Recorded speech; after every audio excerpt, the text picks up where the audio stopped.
Conflict and Courage, the devotional.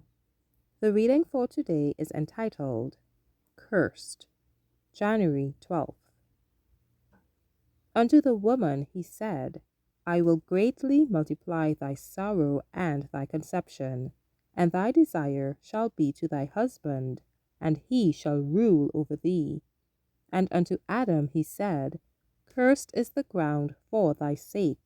In sorrow shalt thou eat of it all the days of thy life. Genesis 3, verses 16 and 17. Eve was told of the sorrow and pain that must henceforth be her portion. In the creation, God had made her the equal of Adam.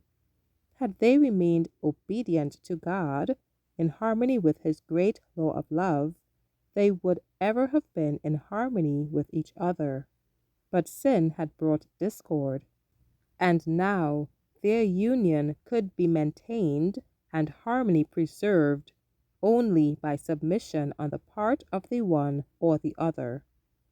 Eve had been the first in transgression, and she had fallen into temptation by separating from her companion, contrary to the divine direction. It was by her solicitation that Adam sinned, and she was now placed in subjection to her husband. Eve had been perfectly happy by her husband's side in her Eden home, but, like restless modern Eves, she was flattered with the hope of entering a higher sphere than that which God had assigned her. In attempting to rise above her original position, she fell far below it. A similar result will be reached by all who are unwilling to take up cheerfully their life duties in accordance with God's plan. In their efforts to reach positions for which He has not fitted them, many are leaving vacant the place where they might be a blessing. When God made man, He made him ruler over the earth and all living creatures.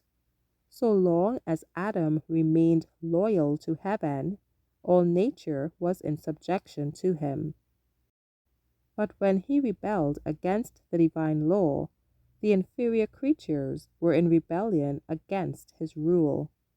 Thus the Lord, in his great mercy, would show men the sacredness of his law and lead them, by their own experience, to see the danger of setting it aside, even in the slightest degree.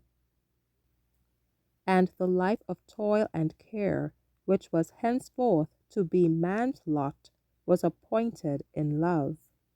It was a discipline rendered needful by his sin, to place a check upon the indulgence of appetite and passion, to develop habits of self-control.